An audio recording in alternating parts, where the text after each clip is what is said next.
I'm back with another little video, and I hope you're all doing well and staying healthy and calm as you can in this time. Speaking with clients and family and friends the last couple of days, what's definitely come out has been that anxiety and fear around this whole situation with the coronavirus right now is really the most present emotion and kind of worry for people right now. So I wanted to just do a little video introducing you to a simple exercise which you can do with a pen and a paper, which really helps peel off some of these layers of anxiety and fear. Because what tends to happen with anxiety and fear is there's a certain trigger, there's something that's making us anxious or that's making us stressed or fearful about something. And right now there is a big trigger for all of us around the world, right? And that's a valid thing to be worried about to some extent, right? But what tends to happen is that we just add on other layers and layers and layers of negative emotions, of unhelpful thoughts that just make it so much harder to deal with the situation that is actually at hand. So we might be thinking ahead and adding other worries to what's actually just going on. So it often tends to go into a spiral with anxiety and fears. So what this exercise is really trying to do is trying to peel off these layers of other unhelpful thoughts and feelings, and just leave us with what are we actually dealing with right now. And it just makes it so much easier to actually handle it and handle it in a good way. All right, so the exercise is called Name It to Tame It. And if you've been to any of my monthly meetups or workshops or seminars or retreats or something, you probably have come across this. I use this quite a lot also with one-on-one clients as well, just because it's so simple, but it's so powerful. And it's called Name It to Tame It. And I'll explain to you kind of as I explain the exercise to you why it's called that, just so you kind of understand a little bit what we're doing with this exercise. And all you need is a piece of paper and a pen. And I've done this a couple of hours ago this morning, so I'll just guide you through it and give you the example of what I did, basically just to make it more understandable for you. So what I want you to do first, and it would be great if you can do it now or otherwise do it later on and kind of re-watch the instructions that I'm giving you now, is first at the top of the page or somewhere kind of at the top, write down that stressful thought or situation that you're in right now. Okay, so that's the first step. And for me, for example, that was, how on earth am I going to make it work that my children learn from home, my husband and I both work from home, and we're all rather stuck here in this situation. So this was kind of the stressful thought or situation that I wrote down, that I was thinking about this morning. Okay, so once you've done that, you've written that down, and it's really important to actually write it down. I'll explain to you in a moment why it is so important. I want you to focus on three things. So kind of tuning into that situation. First of all, I want you to write down physical sensations that you're noticing.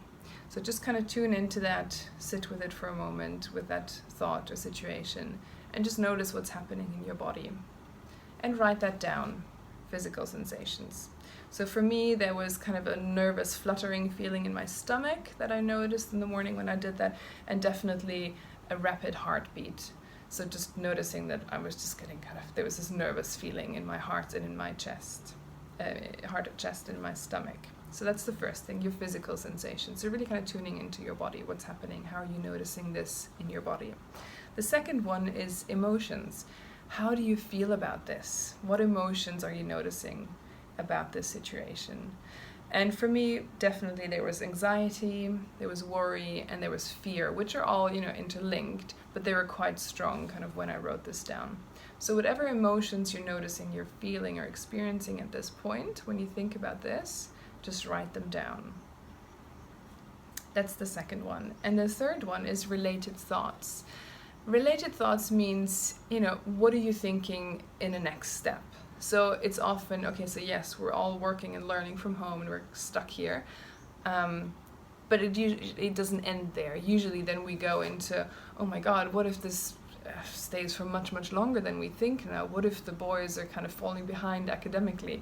What if I can't stay on top of my work just because I don't have time because I need to look after the boys and my husband needs to use my office? Or all these additional thoughts, these related thoughts that come in as a next step, which is exactly that kind of spiral that I mentioned earlier. what if this continues for much longer? What if we all just get on each other's nerves and we all just have tantrums and crazy times together? So these are the related thoughts that I wrote down. So it's these 3 steps. Write down the situation or thought.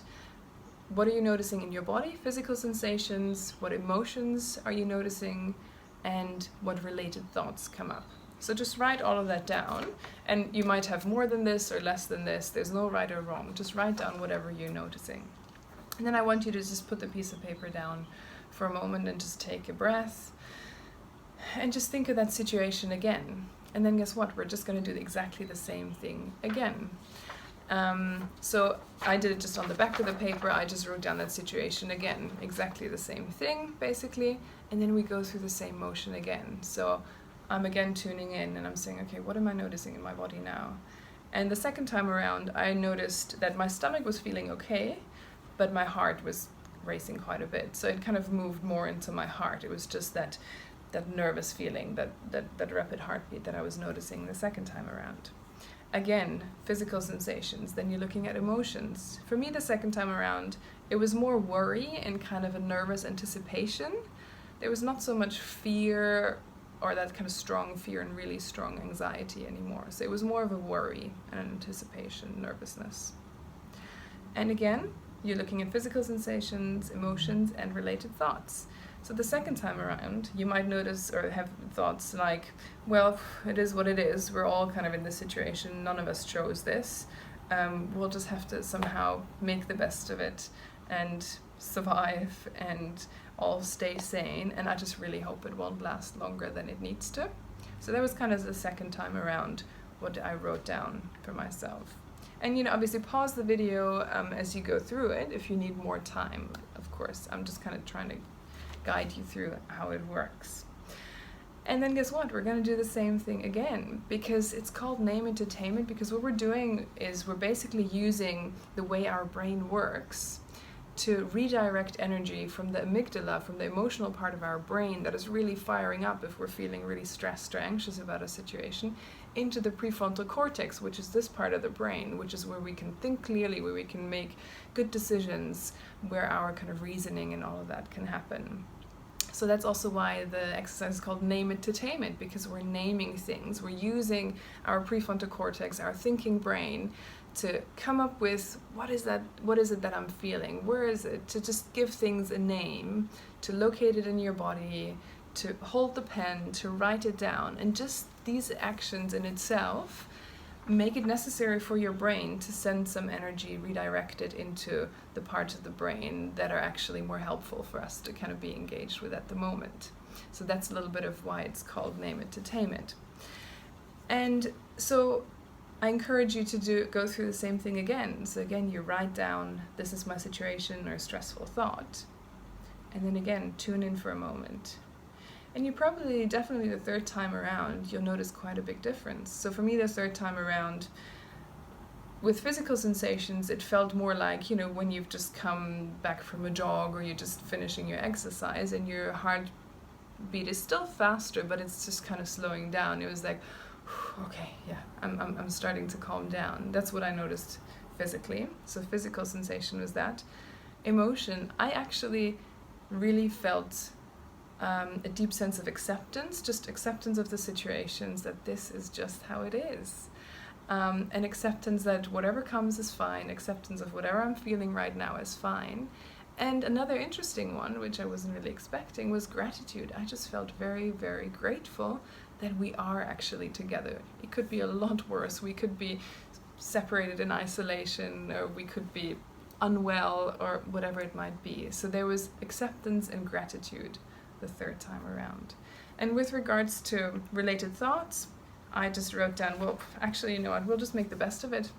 And it'll bring us closer together as well. We're a great team, and we love spending time together as a family. We'll just have to make sure that we make it fun, and then we all get out of this healthy and well and sane. And the most important thing is that we're together and that we're healthy. So as you can see, and this is just giving you an example of, like I said, how I went through it this morning, is you can really move from a very strong sense of worry, fear, anxiety, peeling off those layers just by naming what's going on in your mind, in your body, and emotionally. And really peeling off those layers and having a very, very different physical and emotional and mental response to the situation that you're dealing with. So now if I look at kind of that stressful thought or situation that I wrote down initially, I think, well, it's just going to be fine. It's going to be fine. We're going to figure it out. And if anything, you know, if it comes up again tomorrow or something, it'll be a bit of a worry or something, but by far not as strong as before. So for those of you who are open to giving this a try, like I said, all you need is a piece of paper and a pen, and just go through writing down your stressful thought or situation and just going through those 3 aspects of physical sensation, emotion, and related thoughts, and just go through it. I would say at least 3 times. Usually after on the 3rd time we notice a big shift in kind of how we're feeling and thinking about it. If you feel like, no, I'm still not there, you go through it 6, 7 times. It doesn't really matter, right? It's just about redirecting that energy in our brain. And this is something that I learned in one of my mindfulness-based stress reduction trainings. And it's just such a simple but powerful little exercise. So have a go at it. If you have any questions about it, if you're in any way struggling with it, then let me know. You can always send me an email or a message, and I'm here. I'm staying connected to you all, and I will see you very, very soon in the next video, which I'm really excited about because I'll be introducing EFT tapping to you, which is something that I'm totally in love with and absolutely passionate about, and I'll be introducing that to you. So I will see you very soon. Stay well, stay healthy, and speak to you soon.